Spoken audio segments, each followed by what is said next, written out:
Hanya beberapa hari yang lalu, Xiao Yi hanyalah seorang siswa biasa di sekolah Awakener. Namun segalanya berubah saat upacara kebangkitan ketika ia mendapatkan kelas TF, pencuri, yang langka beserta 3 keahlian curang. Dead Eye, memungkinkan dia melihat kelemahan musuh dan memberikan kerusakan ganda.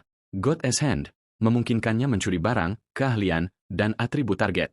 Weapon Master, keahlian pasif yang membuatnya bisa menggunakan senjata apapun tanpa batasan. Keahlian terakhir itu ternyata sangat berguna karena Xiao Yi telah berlatih sepanjang hidupnya dengan pedang 2 tangan, Tuhan Dead Sword.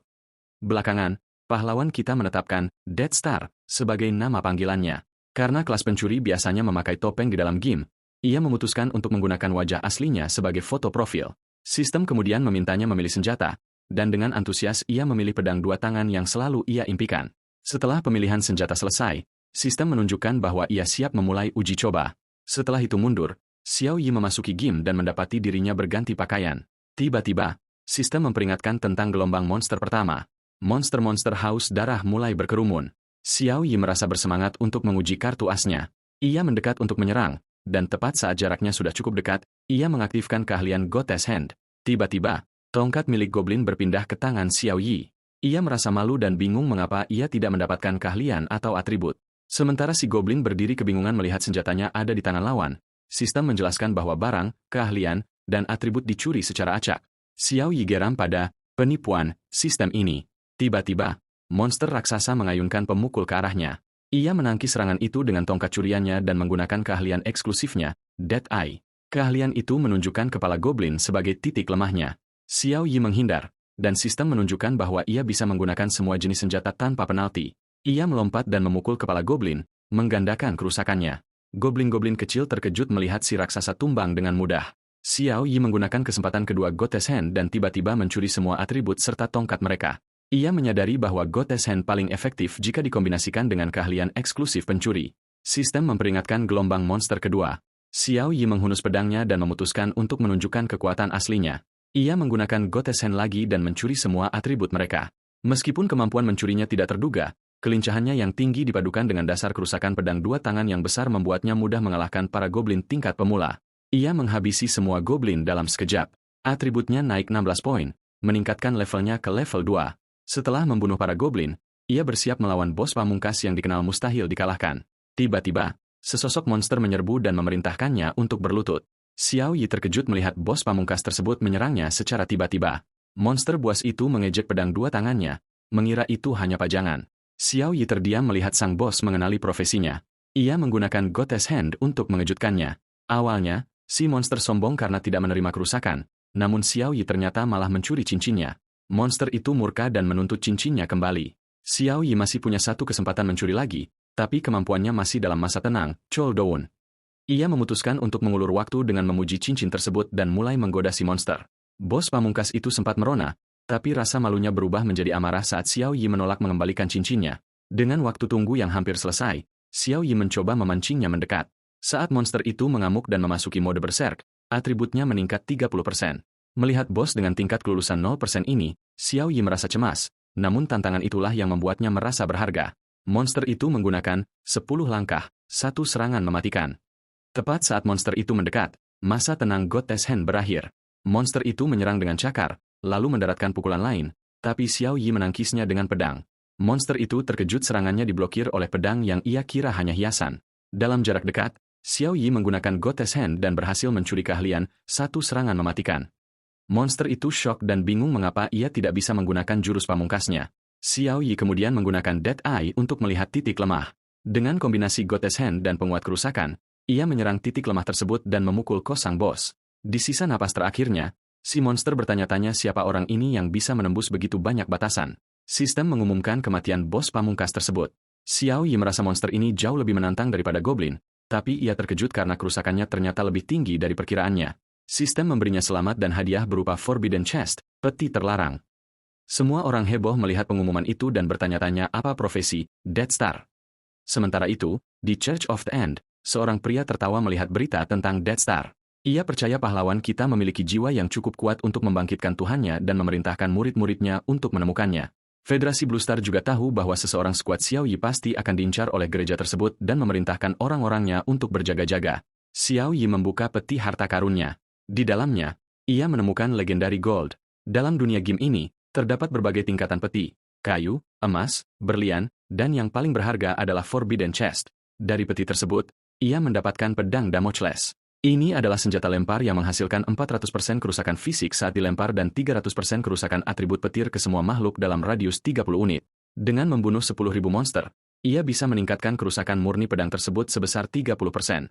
Xiao Yi sangat gembira. Saat itu, seseorang mengetuk pintunya mengaku sebagai teman. Sistem memberitahu Xiao Yi tentang tamu tersebut. Ia bertanya-tanya apakah saudara perempuannya telah kembali dan menyembunyikan namanya sebelum memeriksa tamu itu.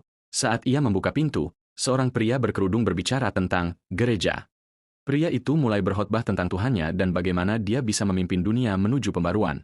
Ia mengklaim bahwa kebangkitan profesi langka Xiao Yi adalah kehendak Tuhannya dan mengajaknya bergabung.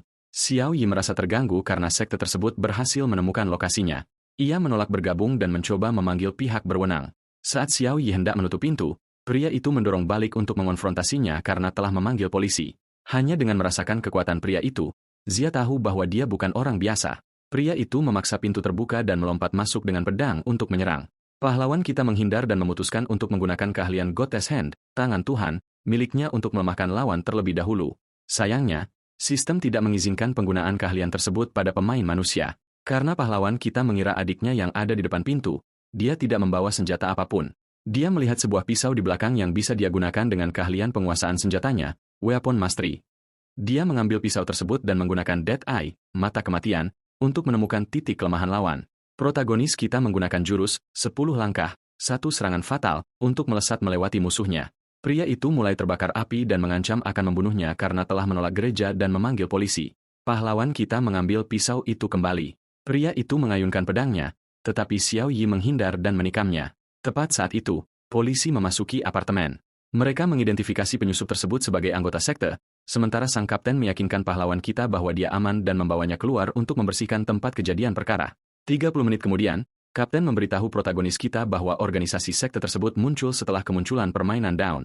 Mereka menghususkan diri dalam membunuh pemain profesional demi kesenangan dan tidak akan melepaskan target yang sudah mereka incar. Dia memperingatkan pahlawan kita bahwa dia masih lemah dan menyuruhnya untuk memanggil pihak berwenang jika diserang lagi. Saat pasukan polisi pergi, adik pahlawan kita masuk dan bertanya tentang keberadaan polisi. Dia khawatir kakaknya dirundung oleh seseorang, tetapi pahlawan kita hanya mengatakan bahwa itu hanyalah penyelidikan rutin dari penegak hukum.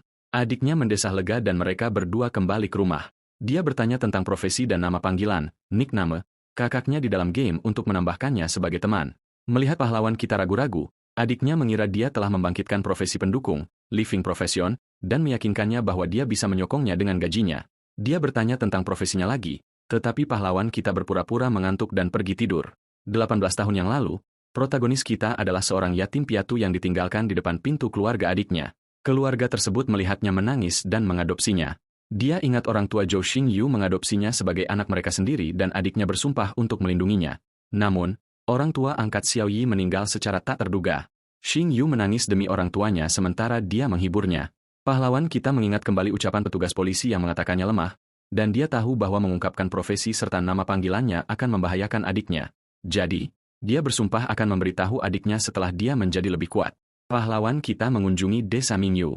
Dia memeriksa statistiknya dan mendapati dirinya berada di level 3, lalu memutuskan untuk mengambil pencarian, quest, agar naik level dengan cepat. Dia ingat mentor pencuri berada di sekitar sana dan pergi mengunjunginya untuk mempelajari keahlian terlebih dahulu sebelum mengambil misi. Saat Xiao Yi memasuki bar, dia mendengar seseorang membual tentang menjadi teman masa kecilnya dan berjanji kepada orang lain bahwa dia akan menjaga mereka. Dia mengabaikan mereka dan berjalan mendekati mentor pencuri untuk mempelajari sebuah keahlian.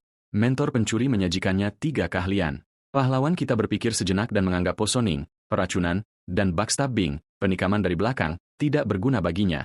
Namun, keahlian stealth, mengendap-endap, tampak menjanjikan. Sang mentor mendesaknya untuk segera memilih. Pahlawan kita memilih keahlian stealth dan meminta misi. Mentor itu meremehkannya dan mengatakan bahwa dia belum siap mengambil misi karena belum mencapai level 5. Saat protagonis kita berjalan keluar, pemain lain mengejeknya dan menyarankannya untuk pergi ke lembah serigala liar untuk berlatih seperti pemula lainnya. Setelah pahlawan kita pergi, mentor pencuri menertawakannya karena membawa pedang besar. Gadis-gadisnya memujinya, namun tiba-tiba, pahlawan kita menjatuhkan seekor serigala di mejanya dan meminta misi. Mentor pencuri terkejut melihatnya naik ke level 5 begitu cepat dan menyuruhnya pergi ke utara desa untuk misi ramah pemula. Setelah menerima misi, pahlawan kita sampai di Dark Ridge, punggungan gelap. Melihat tidak ada apa-apa selain aula kosong, dia bertanya-tanya apakah ada ruang bawah tanah, Dungeon, di sini. Mengingat mentor berkata itu adalah misi yang mudah, dia merasa ada yang aneh. Pahlawan kita terus berjalan dan sampai di gerbang. Saat dia membuka pintu, dia tersedot melalui ruang hampa. Kembali ke bar. Mentor pencuri menduga pahlawan kita pasti sudah jatuh sekarang. Dark Ridge adalah misi terakhir dan tersulit di desa Mingyu, dan sang mentor mengirimnya ke sana untuk menderita karena telah mempermalukannya. Sementara itu, di Dark Ridge, pahlawan kita mendarat di ruang bawah tanah dengan benturan keras. Dia mendapati dirinya sudah dikelilingi oleh monster, dan sistem memberitahunya bahwa misi sampingannya adalah mengalahkan 100 monster malam dalam waktu 8 jam. Dengan begitu banyak monster yang harus dibunuh, keahlian Gottes Hand memiliki waktu tunggu, cooldown. Dan meskipun digabungkan dengan pedang tengkorak, itu hanya cocok untuk pertarungan tunggal. Bertarung satu persatu akan memakan waktu selamanya. Jadi, pahlawan kita memutuskan untuk mencoba senjata yang cocok untuk serangan menyeluruh, yaitu pedang Damocles. Dia melemparkan pedang itu ke arah monster dan seketika membunuh 10 monster malam. Pahlawan kita kini menyadari nilai dari senjata terlarang tersebut. Pedang itu kembali kepadanya dan dia memutuskan untuk menyelesaikannya dengan cepat. Setelah beberapa lemparan terus-menerus, pahlawan kita memusnahkan semua monster malam dan mengumpulkan hadiahnya. Namun, misi itu tampak terlalu mudah baginya. Hadiahnya, selain beberapa buku keahlian yang dijamin, tidak berguna. Tiba-tiba, sesuatu mulai muncul di belakang protagonis kita. Sebuah monster bangkit untuk membunuh orang yang telah mengalahkan anak buahnya. Pahlawan kita menghadapi monster itu dan karena akhirnya mendapatkan lawan yang layak, dia menyeringai gembira. Dia menggunakan keahlian stealth dan tiba-tiba menghilang, mengejutkan bos malam tersebut. Monster malam itu terkejut melihat lawannya menghilang.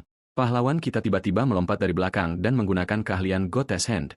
Dengan keahliannya, dia mencuri topeng penyamaran monster itu yang memungkinkan penggunanya untuk mengubah penampilan dan nama panggilan selama tidak terkena serangan.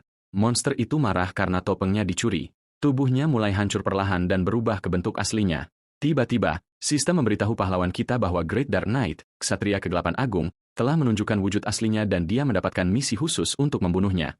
Monster raksasa itu mengancam akan membunuh pahlawan kita dan menjadikannya sebagai topeng. Dia mengambil pedangnya dan menggunakan serangan Dark Cross. Protagonis kita melompat mundur, menghindari serangan tersebut. Ksatria Kegelapan kemudian mengayunkan serangan lain dan memukul pahlawan kita, tetapi Xiao Yi menahannya dengan pedangnya. Pahlawan kita menyadari bahwa dia tidak bisa bertahan dalam pertarungan jarak dekat. Namun, sudah terlambat untuk mengganti senjata. Monster itu mulai mengayunkan tentakelnya. Protagonis kita menangkis serangan dengan pedangnya dan perlahan mendekati lawannya. Salah satu tentakel mengenai pahlawan kita. Dia kemudian memutuskan untuk mencoba peruntungannya dengan Gottes Hand sekali lagi. Untuk mengulur waktu, dia mulai berbicara dengan monster itu, menyebutnya monster yang jelek dan menjijikan dengan banyak tentakel. Monster Ksatria Agung itu geram dan mengangkat pedangnya untuk menyerang, tetapi Gottes Hand milik Xiao Yi sudah terisi penuh. Dia menggunakan keahlian itu dan mencuri pedang milik monster tersebut. Monster itu terkejut melihat pedangnya dicuri. Dengan pedang dua tangan yang baru, pahlawan kita menggabungkan Dead Eye dengan 10 langkah, 1 serangan fatal, dan menebas lawannya dalam sekejap. Monster Ksatria Agung itu menyombongkan kekuatannya, mengira lawannya bahkan tidak bisa menembus pelindung bajanya. Tiba-tiba, sistem mencatat jumlah kerusakan yang luar biasa besar, membuat monster itu terkejut. Dengan pedang monster itu dan gabungan kemampuannya, pahlawan kita yakin dia bisa melakukannya. Tepat saat itu, sistem memperingatkan bahwa bos telah memasuki mode kekerasan, violent mode. Monster malam itu berubah menjadi tentakel raksasa dan mengancam akan membuat protagonis kita membayar. Namun, pahlawan kita tidak peduli dengan ancamannya dan malah mengejek monster itu. Dia menggunakan pedang Damocles miliknya yang tergeletak di kejauhan. Pedang itu menghantam monster tersebut. Sebuah ledakan terjadi, membunuh Ksatria Agung itu seketika. Sistem mengucapkan selamat kepada Xiao Yi karena telah mengalahkan bos dunia, World Boss, dan bertanya apakah dia ingin pengumuman tersebut dibuat anonim. Untuk menghindari perhatian yang tidak diinginkan, pahlawan kita memilih opsi anonim. Sistem kemudian memberinya hadiah peti harta karun emas karena telah membunuh monster boss. Saat membuka peti tersebut, ia mendapatkan misi, quest, tambahan untuk mengirimkan surat yang belum terantar kepada Xiao di desa tanpa mimpi. Kembali di bar, sekelompok orang sedang mendiskusikan misi-misi tersembunyi. Beberapa menyebutkan bahwa mereka mendapatkan keahlian langka, sementara yang lain merasa iri karena di dunia Dawn, misi tersembunyi mewakili peluang dan kemustahilan. Sementara itu, setelah 2 jam berlalu, mentor pencuri mengira pahlawan kita telah menyerah. Tepat saat itu, Zia menerobos pintu, mengejutkan semua orang. Ia menyerahkan kantong berisi 500 koin emas untuk bertanya kepada sang mentor tentang suatu tempat. Mentor yang serakah itu menjadi bersemangat melihat uang tersebut. Pahlawan kita menunjukkan surat itu untuk menanyakan lokasi desa tanpa mimpi. Mentor pencuri melihat kertas itu, meminum birnya, dan memberitahu bahwa orang mati tidak bermimpi. dan desa tanpa mimpi kini telah menjadi desa orang mati. Ia menambahkan bahwa ada terowongan tepat 30 mil di sebelah barat desa pemula yang menuju ke sana. Ruang bawah tanah, Dungyeon, desa tanpa mimpi muncul setiap hari pada tengah malam. Bahkan monster tingkat terendah di sana berada di level 25, padahal pemain tingkat tertinggi di desa pemula hanya level 20. Desa orang mati itu bahkan memiliki bos level 30 dengan volume darah sebesar 10W, 100.000. Namun, mentor pencuri menjelaskan bahwa Dungyeon ini sebenarnya bergantung pada keberuntungan dan pilihan daripada sekadar membunuh monster. Jika pahlawan kita membuat pilihan yang tepat, ia bisa mendapatkan item perubahan karir tersembunyi. Mendengar tentang monster level 25, pahlawan kita menyadari bahwa ia perlu bersiap-siap dan mengganti perlengkapannya terlebih dahulu. Melihatnya mengabaikan nasihat tanpa rasa takut, sang mentor pun terkejut. Karena dunia game down dan dunia nyata terhubung, semua item yang dikumpulkan dapat diperdagangkan di dunia nyata. Pahlawan kita mengunjungi kamar dagang naga hitam, salah satu dari 3 kamar dagang teratas di negara itu. Tiba-tiba, ia melihat adik perempuannya, Xing Yu, dan temannya di pasar. Xing Yu melihat pakaiannya dan mengira kakaknya telah membangkitkan profesi pembunuh, assassin. Pahlawan kita dengan ragu mengakui hal itu, merasa lega karena telah menggunakan topeng untuk menyembunyikan identitasnya agar tidak ketahuan oleh Xiao. Penyihir tersebut mulai memperlakukan pahlawan kita seperti bayi karena beralih dari pedang 2 tangan ke belati. Xing Yu melerai mereka dan menawarkan untuk membelikan perlengkapan bagi kakaknya. Setelah dipaksa dengan tatapan maut, pahlawan kita akhirnya setuju untuk berbelanja. Set Majestic Star memiliki efek pernapasan di bawah air. Set Bunga Besar memiliki efek ketahanan terhadap es. Set Blue Enchantress memiliki efek pelurusan rambut yang aneh serta poin tinggi dan kecepatan. Setelah 2 jam, ia menemukan set perlengkapan sempurna dengan tambahan poin stamina, pertahanan, sihir, dan kelincahan. Xing Yu membayar sekitar 2 juta koin emas untuk perlengkapan tersebut. Pahlawan kita tiba di pintu masuk desa tanpa mimpi dengan pedang tersampir di punggungnya. Ia terkejut melihat anak-anak bermain, karena seharusnya desa itu tidak bernyawa. Sistem memberitahu bahwa ini adalah Dungyeon level 2530 dengan tingkat bahaya bintang 3. Saat ia melewati penghalang, pemandangan berubah menjadi desa yang terbakar. Para ksatria membunuh orang-orang sementara anak-anak menangis.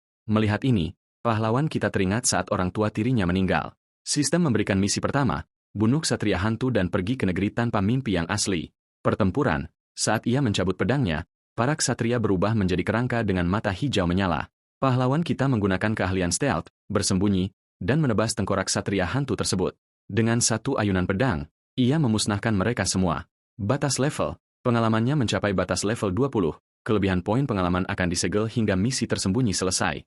Tiba-tiba tanah bergetar dan muncul bos, Undead Lord, Tuan Mayat Hidup. Pahlawan kita menemukan titik kelemahannya, menggabungkan Dead Eye dengan keahlian 10 step, dan menusuknya hingga tewas seketika. Gelang, membutuhkan level 20, 30 poin fisik, dan 30 kelincahan. Bisa memanggil kerangka untuk bertarung bersama. Skill Ghost Step, meningkatkan kecepatan gerakan sebesar 30% dan penghindaran sebesar 60%. Helm Raja yang rusak, barang bukti untuk misi selanjutnya. Pahlawan kita sampai di pemakaman desa dan melihat seorang gadis kecil bernama Xiao sedang menangis di depan makam. Xiao ketakutan melihat pedangnya dan mengira dia adalah salah satu orang jahat. Xiao yang marah memanggil paman-pamannya untuk membantu. Tiba-tiba, penduduk desa yang sudah mati mengepung pahlawan kita. Xiao menyuruh mereka menyingkirkan orang jahat itu. Pahlawan kita teringat kata-kata mentornya bahwa Dungyeon ini didasarkan pada pilihan. Ia menolak untuk melukai anak kecil atau menyerang penduduk desa. Pahlawan kita pun menjatuhkan pedangnya dan menyerah tanpa perlawanan. Para penduduk desa berkumpul mengelilinginya, menariknya untuk menghukumnya atas penderitaan mereka. Penduduk yang telah mati terus menarik pahlawan kita, namun ia menolak untuk melawan balik. Tepat saat itu, seseorang bersuara bahwa pahlawan kita telah membuktikan niat baiknya. Seorang wanita turun dari langit dan membawa pergi semua jiwa yang telah mati tersebut. Pahlawan kita mulai tersipu malu melihat gadis itu. Xia Yuyu berlari ke arahnya sambil menangis dan memeluknya. Xing Yu meyakinkan gadis kecil itu bahwa tidak akan ada yang menyakitinya. Protagonis kita melihat betapa lembutnya gadis itu pada Xia dan mulai tersipu.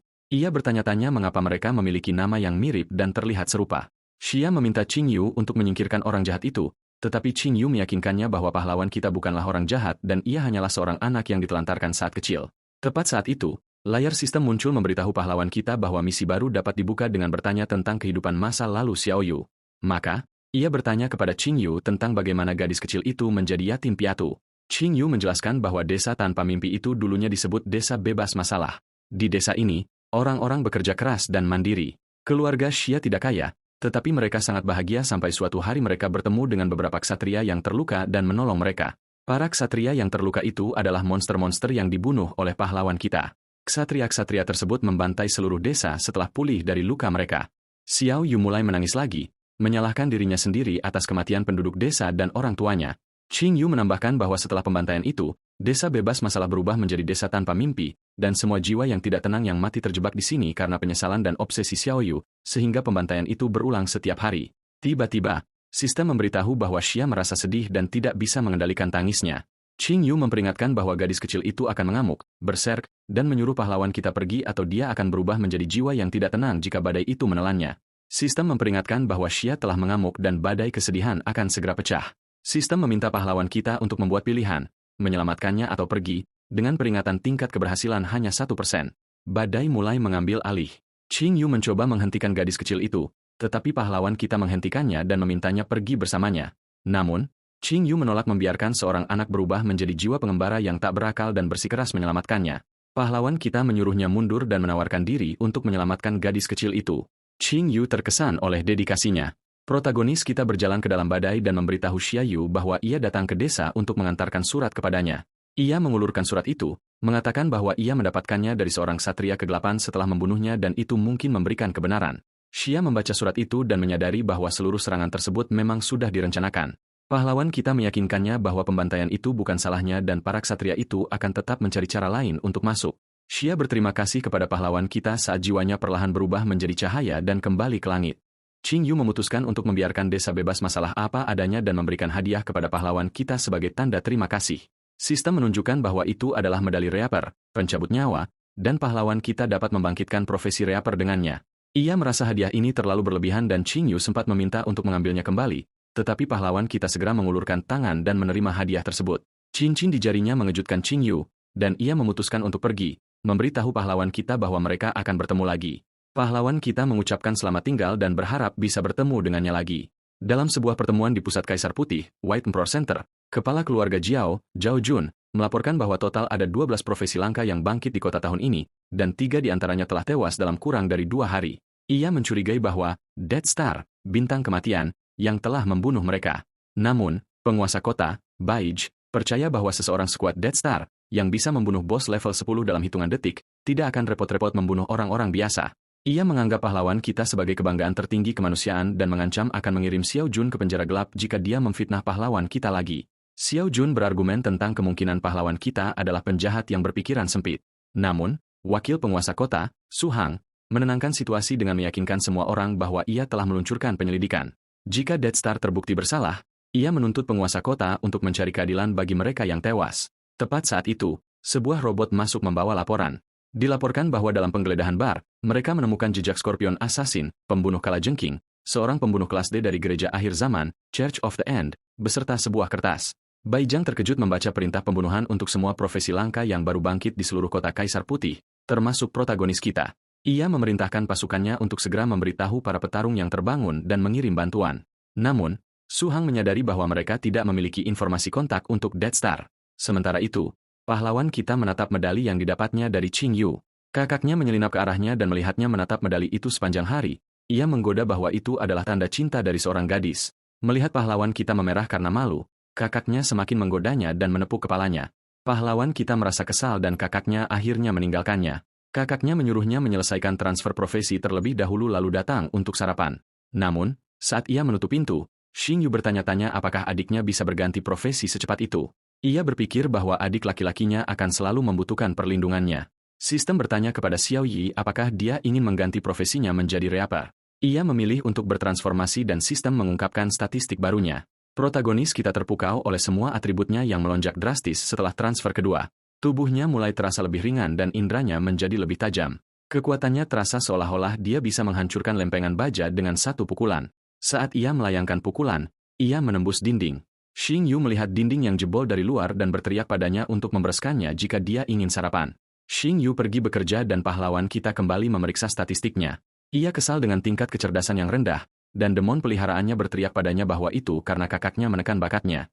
Pahlawan kita mendorong demon itu menjauh dan membaca sisa statistiknya.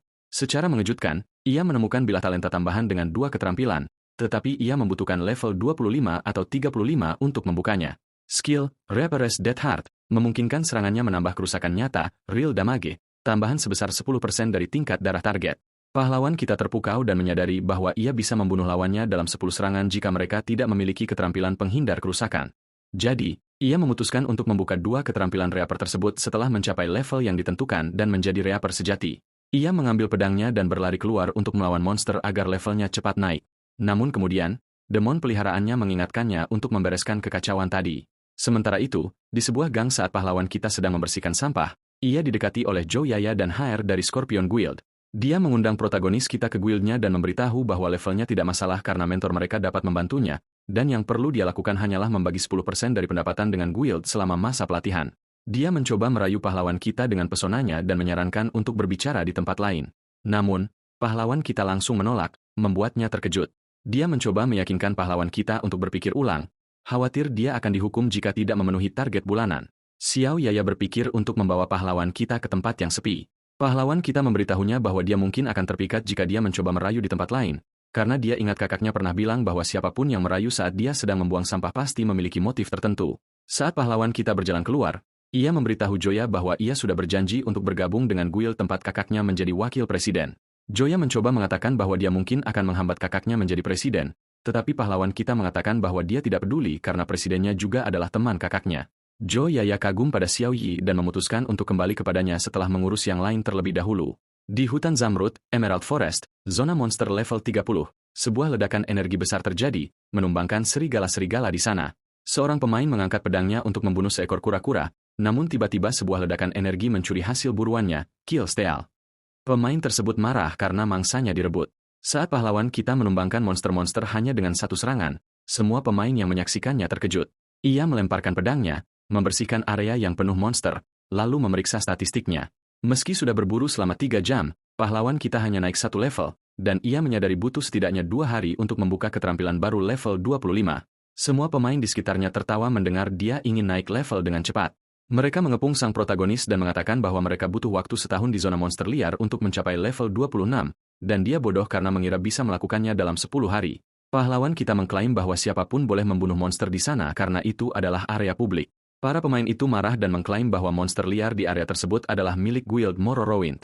Mereka menodongkan senjata dan menyuruhnya pergi. Dengan cepat, pahlawan kita melucuti senjata lawan-lawannya. Mereka menyerbu secara bersamaan, namun ia menghunus pedangnya dan menghancurkan semua pedang mereka dalam satu tebasan. Seorang pria lain menyelinap dari belakang dan melompat ke arahnya. Jiai melihatnya dari sudut mata. Ia menghantamkan pedangnya ke tanah dan melepaskan energi petir yang menghanguskan lawan-lawannya. Para preman itu jatuh berlutut, menangis dan memohon ampun. Mereka memanggilnya, ayah, dan berjanji akan menyerahkan lahan itu kepadanya. Sang protagonis setuju untuk melepaskan mereka dan bertanya apakah ada cara lain untuk naik level dengan cepat. Salah satu pemain menjawab ada rumor tentang alam rahasia, Secret Realm, di kedalaman hutan Zamrud, dan mereka diperintahkan oleh bos mereka untuk mencarinya. Pahlawan kita menerima jawaban itu dan pergi mencari alam rahasia tersebut. Para preman itu mengingatkan Katon bahwa presiden mereka akan membunuh mereka karena membocorkan informasi, namun Katon punya rencana untuk membalas dendam dengan bantuan bos mereka. Sementara itu, protagonis sampai di rawa miasma di dalam hutan. Ia sempat ragu apakah alam rahasia itu benar-benar ada. Tiba-tiba, sistem memberinya notifikasi karena memicu pencarian acak bernama Werewolf Secret Realm. Sistem menunjukkan bahwa itu adalah alam level 30 hingga 40 dengan tingkat bahaya bintang 4, dan ia harus menyelesaikannya dalam 3 jam. Terkesan dengan level tersebut, ia segera melompat ke portal. Namun, hanya 15 menit kemudian, ia keluar dari alam rahasia itu. Setelah menyelesaikan misi, ia merasa kesulitannya terlalu mudah untuk tempat latihan. Saat memeriksa hadiahnya, awalnya ia mengira isinya tidak berguna, namun ia terkejut menemukan barang-barang bagus seperti senjata level 30 dan 40, serta teleportation beat, manik teleportasi, ke alam rahasia werewolf. Karena ranselnya hampir penuh, ia melebur senjata-senjata biasa menjadi material dan memutuskan menjual ke meja Wolfkin. Sisi positifnya, protagonis berhasil mencapai level 31, membuka keterampilan yang ia inginkan, dan mendapatkan banyak uang. Keterampilan baru Dead Crow bertransformasi menjadi Blood Crow yang terbang ke langit, melemparkan 72 bulu dari ketinggian untuk menyerang area target. Siapapun yang terkena bulu tersebut akan lumpuh selama 10 detik, dan efek ini tidak bisa ditangkal atau dikebalkan. Saat ia ingin mencoba kekuatannya, Killer B, Presiden Guild Mororo, datang membawa anak buahnya. Killer B membunuh anak buahnya sendiri yang dianggap berkhianat, lalu mengancam pahlawan kita untuk menyerahkan manik teleportasi. Melihat kekuatan Killer B yang berada di level 40, protagonis memutuskan untuk menguji keterampilan barunya. Ia berubah menjadi gagak dan menghilang, membuat musuh-musuhnya bingung. Dari langit, Ia menggunakan keterampilan Dead Eye untuk melihat kelemahan lawan dan menemukan kelemahan Killer B ada di tangannya. Ia kemudian menggunakan keterampilan Goddess Hand untuk mencuri keterampilan Blood Prison kontrak milik Killer B. Merasakan ada yang aneh, Killer B menggunakan indera aura darahnya dan menemukan posisi pahlawan kita di langit. Pahlawan kita menggunakan serangan bulu untuk melumpuhkan musuh, namun Killer B memanggil budak darah, Blood Slaves, sebagai tameng. Killer B kemudian menggunakan kontrak penjara darah untuk mengubah anak buahnya menjadi zombie yang ia kendalikan. Tersinggung oleh hinaan Killer B terhadap pedangnya, protagonis menggunakan manik teleportasi untuk membuka portal. Killer B, yang mengira lawannya melarikan diri, mengejarnya masuk ke portal.